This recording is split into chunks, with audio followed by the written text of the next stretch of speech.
Tem um botãozinho dessa vez. Então, Jonatas, tem uma outra questão que eu acho que seria legal a gente falar, porque, obviamente, a pulverização da audiência, consequentemente, há uma pulverização dos anunciantes. Então, emissoras como a Rede Globo hoje ganham bem menos do que há uma época. No entanto, o serviço de streaming é uma tentativa de retomar isso, porque aqui no Brasil, por exemplo, eu não sei, talvez você tenha informação melhor sobre isso, mas eu acho que o serviço do Globoplay é um dos mais caros que nós temos, né? E, no entanto, as pessoas assinam. As pessoas gostam porque a Globo tem uma emissora, né, aberta para fazer anúncio dos seus serviços.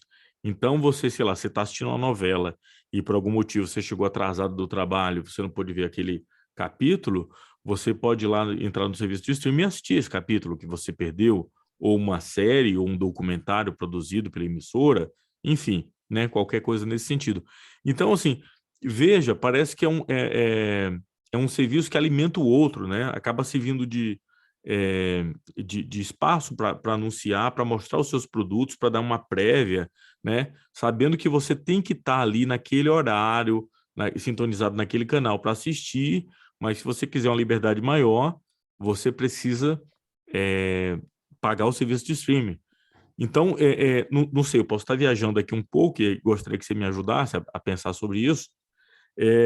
Eu não vejo o final da TV aberta agora, né? Eu vejo, sim, obviamente uma diminuição, né? Diminuição, eu digo, na questão das produções, porque aquilo que se ganha é muito menos. A mesma coisa aconteceu nas redações de jornais e revistas e por aí afora, mas nem por isso a gente deixou de ter jornalismo, nem por isso a gente deixou de ter teatro, nem por isso os livros deixaram de ser publicados, né? Nem por isso o rádio de fato morreu. Você vê o retorno aí do rádio com o próprio podcast, né? Que as pessoas nunca consumiram áudio do jeito que estão consumindo agora. E os próprios programas de rádio estão sendo veiculados como podcast também para agarrar uma outra parte da audiência. Então, eu gostaria que você me ajudasse a pensar sobre isso, né? Você não acha que a TV aberta acaba servindo de apoio para o serviço de streaming, em termos de anunciar, em termos de dar uma amostra dos seus produtos ou algo parecido? Ou você acha que o caminho é exatamente na direção oposta? Me fala aí. Bom, são vários pontos. Só um minutinho, que depois você tira na edição, que eu estou só respondendo a minha sobrinha aqui. Tudo bem. Eu prometo para você que eu volto no... São vários pontos. Tá.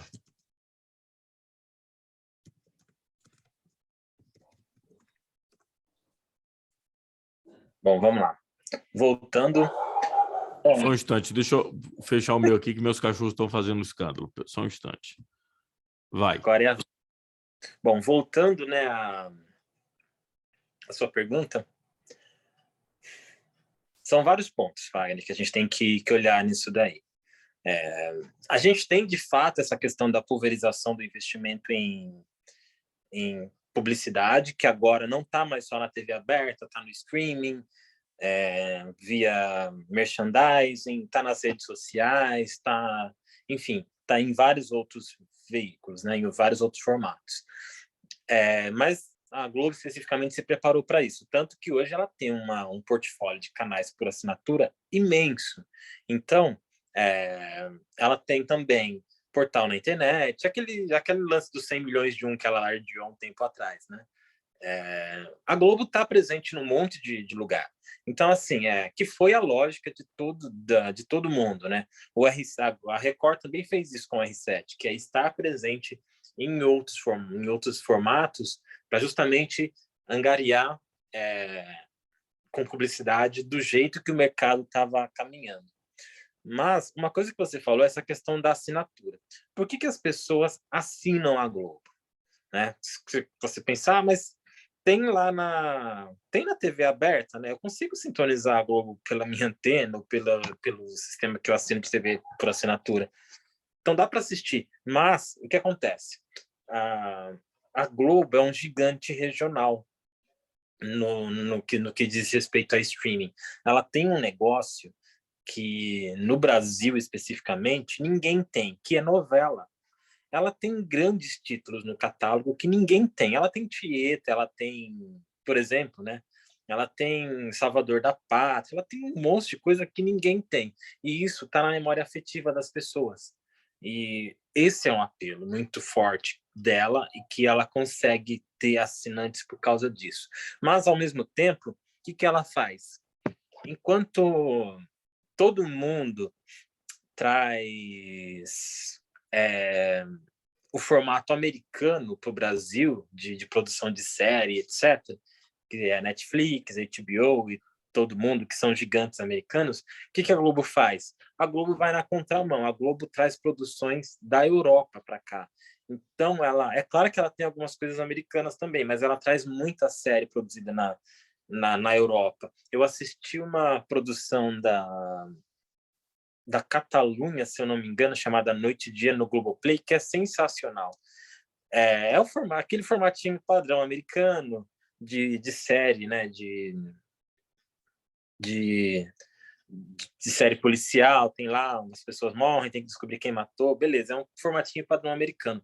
Mas a execução é muito diferente da execução brasileira, da execução americana, perdão. E isso chama muito atenção.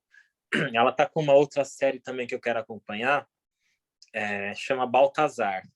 Tá no Globoplay também. Também quero acompanhar porque é um formato bem bacana e também é europeu. Então, ela traz outras propostas. Então, ela soma a memória afetiva de novela com produções diferentes, que é o que garante a briga no streaming. Não adianta a Netflix ir lá e fazer Stranger Things, e aí vai o HBO Max e faz uma proposta, faz uma série na mesma proposta, só que um pouquinho diferente, como aconteceu com o próprio Game of Thrones da HBO Max. A Netflix produziu a versão dela de Game of Thrones, que eu não vou lembrar o nome agora, mas ela produziu. Mas significa que as pessoas vão assistir? Não necessariamente. Mas quando você começa a ter propostas diferentes, narrativas diferentes que ninguém traz, aí você começa a ter um pouquinho mais de relevância, você fica como o diferente. Por quê? No streaming, o streaming não é igual a assinar TV assinar TV a cabo, porque quando você assina TV a cabo, você assina o pacote.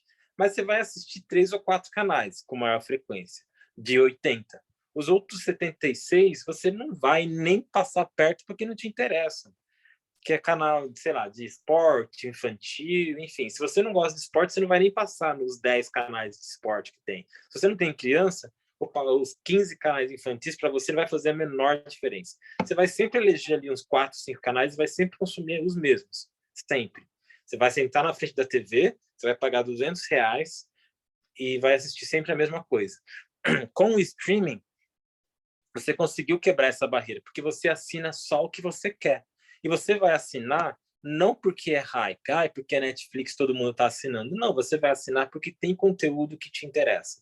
Então, quando você traz uma coisa diferente, você começa a ver aquilo de outra forma e começa a assinar. O Globoplay no Brasil ainda enfrenta um pouquinho de preconceito por ser da Globo, que a Globo é a vilã e a mocinha ao mesmo tempo no nosso país, né?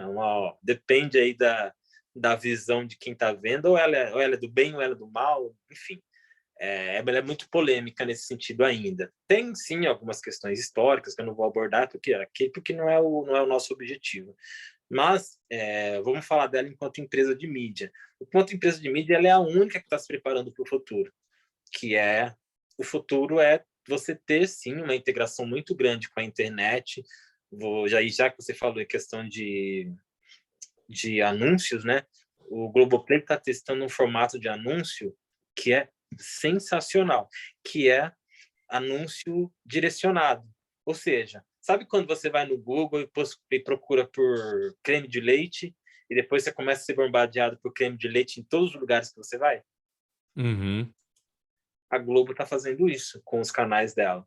Então, você vai procurar por creme de leite, aí você vai assistir o seu jornal nacional, de repente, uma propaganda de creme de leite. Como que ela está fazendo isso? Com os aplicativos de streaming com o Globoplay, via aplicativo de streaming e com os canais ao vivo. Ela está testando esse modo de de propaganda em alguns veículos, em alguns ecossistemas. Aí você me pergunta, tá, legal, mas o que isso significa? Isso significa que ela vai poder cobrar mais pelo anúncio, porque eu vou direcionar o meu anúncio para quem procurou por aquilo, e isso na publicidade, você sabe que custa Uhum. muito caro. Não é uma propaganda em massa para um grupo de pessoas que vai ver aquilo e 1% vai querer comprar. Não, eu vou anunciar creme de leite para 100 mil pessoas. E quais são essas 100 mil pessoas? São as 100 mil pessoas que pesquisaram por creme de leite. Então, a possibilidade de eu converter aumenta de forma exponencial. É, E, e a gente está indo nesse caminho, né? É o caminho, na verdade, da TV como um todo. Você falou também dessa questão da TV, né? O que vai acontecer com ela no futuro é que cada vez mais ela vai ser ao vivo. Ela não vai morrer, ela vai continuar tendo novela, série, ela vai continuar tendo isso, mas cada vez mais se integrando com o streaming para a pessoa poder ver a hora que ela quiser. Mas eu chuto que lá na frente, até mesmo as novelas, em algum momento, deixem de ter relevância. Mas no Brasil, talvez não aconteça de imediato, porque a gente tem fatores socioeconômicos muito fortes que vão ajudar a atravancar isso. Mas a TV vai ser ao vivo, no futuro, talvez bem distante. Porque o ao vivo é o que está acontecendo, é o encontro com a Fátima, que ela está lá repercutindo um assunto X que estava no jornal, é mais conversado, por quê? Ninguém mais senta na frente da TV para ficar vendo aquilo acontecer. A pessoa está fazendo comida e ouvindo e mexendo com uma outra coisa. Então é sempre mais conversado, mais ali um bate-papo. E o futuro da TV é esse, é ao vivo e conversado, sem dúvida. Tanto que hoje, quando você pega, né, já que a gente está falando da Globo, vou usá-la mais uma vez como exemplo. É porque é difícil você usar outros canais como exemplo, porque no Brasil você tem uma hegemonia muito grande da Globo enquanto uhum. empresa, né? Não dá para ir na contramão. Quando a gente fala de mídia aberta, a Globo infelizmente, ou felizmente, né, não sei, depende aí do ponto de vista da pessoa, infelizmente ela domina. É, hoje a Globo tem programação ao vivo das 4 da manhã até o final do jornal Hoje, que é depois das 2 da tarde. E todo esse período é ao vivo e conversado ao mesmo tempo. Acabou aquela coisa que a gente viu na faculdade de fazer texto manchetado, não tem mais isso. É conversado. A Fátima Bernardes, ela conversa por 1h15 com o telespectador. A Maria Braga conversa por 1h15 com o telespectador. E todos os telejornais são assim, etc. Não mudou muito. É assim e ponto final. Tem duas questões aí que eu acho importante. A primeira é o serviço de streaming do Globoplay tem me incomodado um pouco, porque, como eu falei, a assinatura é um pouco cara e eles estão Sim. colocando anúncios entre os episódios. Não sei se você já reparou isso, às vezes no início de um filme, uma coisa assim, eles estão tacando anúncio ali também. Mas tudo bem, estou entendendo que eles estão fazendo testes e tentando se adaptar a- ao público, né? E tentando ver até onde é que eles podem ir de fato.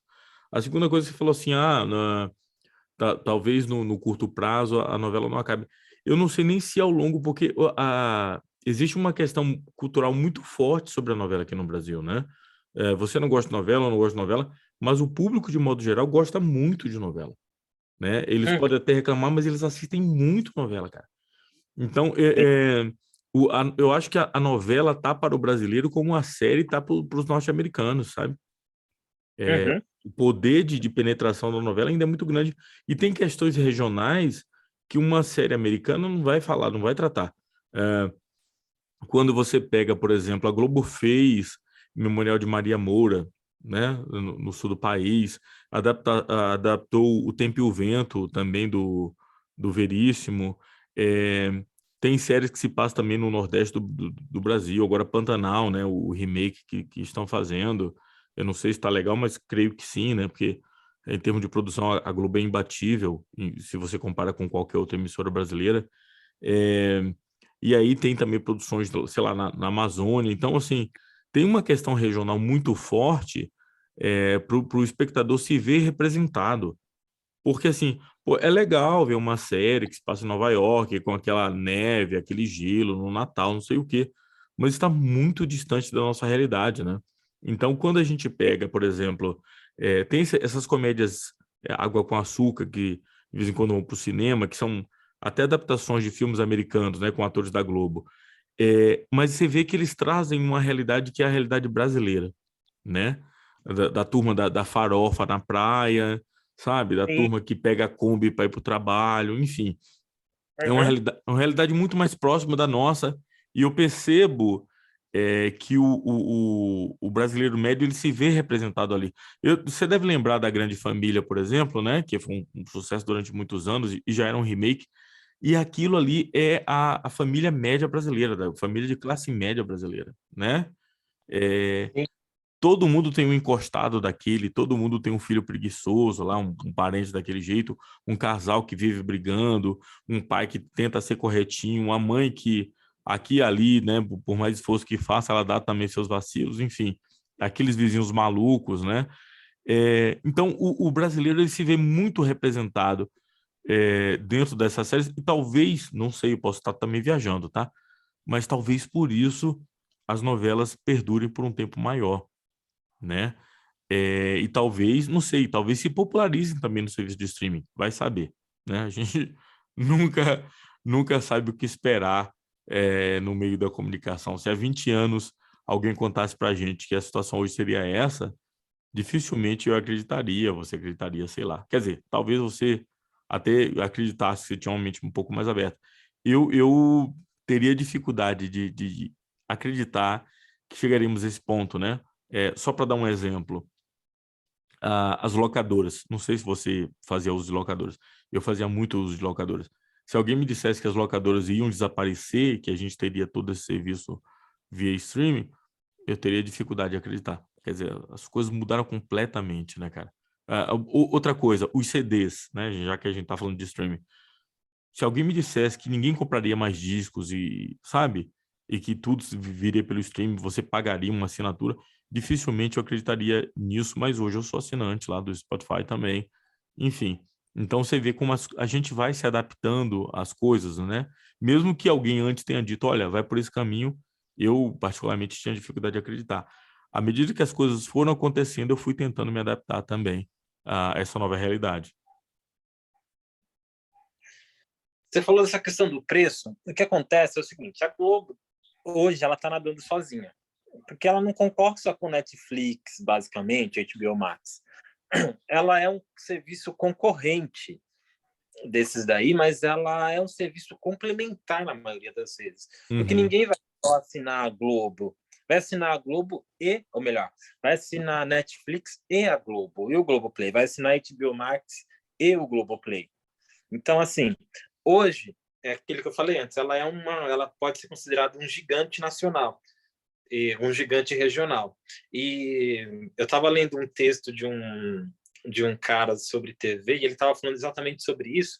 Não vou lembrar link, não vou lembrar onde eu li, mas ele estava falando sobre isso e ele comentou uma coisa interessante, que no futuro é provável, e eu acredito com ele, eu concordo com ele, que essas gigantes regionais se unam numa gigante mundial, mas não para bater com a Netflix, mas para intercâmbio, talvez no futuro, talvez até como para bater Netflix e outros, mas também pelo menos inicialmente, como intercâmbio de material. Por quê? Hoje eu tenho, sei lá, uma gigante nacional na Itália e eu tenho o Globoplay aqui. Se essas duas fecham um acordo, o que produzir na Itália ganha uma janela para ser reproduzido aqui no Brasil também e vice-versa, que isso supre uma demanda de quem produz também, porque você é um produtor de conteúdo. A Globo bate na sua porta para querer comprar seu conteúdo. E a HBO Max também bate na sua porta para querer comprar seu conteúdo. O HBO Max paga um pouquinho menos e a Globo paga um pouquinho a mais, num cenário fictício, tá? Por que você vai vender para a Globo se você pode vender para a HBO Max e ser veiculado no mundo inteiro? uhum. Se com a Globo você vai ser só no Brasil e nos países onde ela atua, mas só para um público mais restrito, que é quem é dono do, Assinante. que é quem é para quem é brasileiro, né? Uhum. A partir do momento que ela fechar esses acordos, ter essa união de forças, eu acredito que a coisa comece a mudar. Ao mesmo tempo, você falou dessa questão da cultura, né? De fato, eu não quero ver uma série onde no frio tá todo mundo usando casaco, porque não é a nossa realidade. Muitas vezes aqui no Brasil tá frio, você sai de camisa e tá na rua, porque Uhum. dependendo da temperatura, dependendo da época do ano, não dá para você fazer isso. Então, é pensando nisso que os streamings que estão entrando aqui no Brasil, HBO Max, o Disney Plus, e o Star Plus e tantos outros, o que eles estão fazendo? Eles estão produzindo séries aqui ou comprando material produzido aqui, e o HBO Max está produzindo um formato novo chamado telesérie, que é um híbrido de novela com série, que eu não sei como vai ser, mas eles já estão levando muita gente que era da Globo, inclusive, para lá para poder produzir isso. E a proposta deles com essas teleséries é fidelizar e angariar assinantes na região da América Latina, Brasil e América Latina, onde o formato novela é muito forte. Aqui para a gente é muito forte, porque novela explora não só os tipos locais, mas explora também os dramalhões, explora Sim, coisas que a gente está acostumado. sim. E as séries não. As séries, o diálogo é diferente, a proposta é diferente, porque o arco narrativo é menor. Novela tem, sei lá, 100 capítulos. É. Às vezes, série que todas as temporadas somadas dão 100 capítulos e muitas histórias são contadas nesse período, porque a narrativa é mais rápida, é mais ligeira. Então, tudo isso influencia muito. Mas você ser visto na tela influencia muito. As figuras que você está acostumado a ver, ter aquilo na tela influencia muito, que é o que é o determinante muitas vezes. Quando você produz conteúdo localmente, seja qualquer país que você entra, sendo um serviço de streaming, né? Quando você produz conteúdo localmente, você não está querendo só mostrar para aquela região que você é parte dali, ou que você é bonzinho ou legal. Não, você está querendo criar uma identidade. E hoje, os serviços de streaming que têm alguma penetração no Brasil, especificamente, eles investem em produções locais ou com uma visão mais local, que é HBO Max, Disney Plus, Star Plus, Globoplay, né? Tem um, especificamente, que você nem deve ter ouvido falar, que chama Stars Play. Uhum. Já ouviu falar? É da Fox, né? Se eu não me engano. Da antiga Acho que sim. Fox. Uhum. Não, não, é outro. O Stars Plus, tem o Stars Plus, tem o Ah, Star Plus, tá. Tá. tem o Stars com Z, que é Stars Play. Ah. Pode ver, você nem conhece, ou talvez nem tenha ouvido falar. Por quê? Porque eles somente veiculam coisas que são feitas nos Estados Unidos e dubladas e legendadas para cá. Eles Hum. não têm produção nacional. Com isso, o alcance deles é menor. Mas mesmo que eles comecem a produzir coisas para cá, eles vão produzir com a visão de lá. Não é assim. Para eles terem um impacto aqui, eles têm que produzir com a visão daqui, contratando produção daqui, fazendo as coisas aqui. É a lógica, porque as pessoas querem se ver retratadas. Sim, Então, sim. quando você fala da grande família, você vê aquilo. Eu estou revendo Tieta enquanto eu estou trabalhando, porque Uhum. ajuda a passar tempo. E é uma novela clássica, é muito bacana. E é muito legal porque eu morei numa cidade do interior por muito tempo. É... E os tipos que você tem retratados ali são tipos que na minha infância eu via. Tinha gente, eu consigo associar fulano de... personagem X lembra fulano de tal, personagem Y lembra não sei quem. E isso para mim não é muito importante, particularmente, né? É engraçado só de ver, mas para muita gente isso é muito legal, porque quando você pega nas regiões mais afastadas, né, dos grandes centros, eu vi um personagem na novela que lembra você. Já vi isso acontecer, já vi gente Uhum. falando. E é muito legal. Parece comigo, eu não vejo essa novela. Daí a pessoa começa a ver a novela porque alguém disse que o personagem X lembra ela. E essa Uhum. questão de identidade é fundamental, porque além dessa questão de identidade, eu estava vendo uma... Eu não lembro o que era, mas tinha a Thaís Araújo e ela falou uma coisa muito legal. A Thaís Araújo, a atriz, né? Hum. É uma coisa muito legal. Eu não vou lembrar o que era porque eu estava zapeando e passei. Aí fiquei por 10 minutos, por 5 minutos no que ela no programa e depois saí. Ela falou um negócio muito legal, que a novela também retrata um período da nossa história. Com exceção das novelas de época, né, que sempre remetem a uma época que já passou, as novelas elas são fortemente influenciadas Pelo espírito pela do tempo, né? sim, sim. Então elas ajudam a retratar um determinado período da nossa história.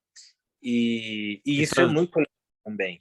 e trazer alguns assuntos para o debate. Você falou disso aí, eu lembrei das novelas da Glória Pérez. Você devia ser moleque, mas lá nos anos 90, ela lançou uma chamada Barriga de Aluguel para discutir o tema que, né, estava Lembro disso. em debate na sociedade. Depois ela fez aquela do clone, depois ela fez uma sobre as Índias, né? E Uhum. elas, ela sempre tenta pegar temas polêmicos e trazer para o debate social. E, de repente, a sociedade brasileira começa a discutir um assunto a partir do ponto de vista do que está sendo debatido naquela novela. Isso eu acho muito bacana, sabe? Sim, sim. Esse é outro papel da novela também, é um papel social, assim, de, de trazer para a discussão alguns assuntos, porque é a oportunidade que existe das pessoas verem que algumas coisas não são de acordo com o que ela imagina, não são aquilo que elas pensam. É uma forma de quebrar preconceitos, de certa forma. No, no passado, antes de fazer faculdade, né, eu achava isso uma grande balela, porque para mim novela, até por eu ter sido obrigado a acompanhar algumas, era uma coisa muito enfadonha, de verdade, assim.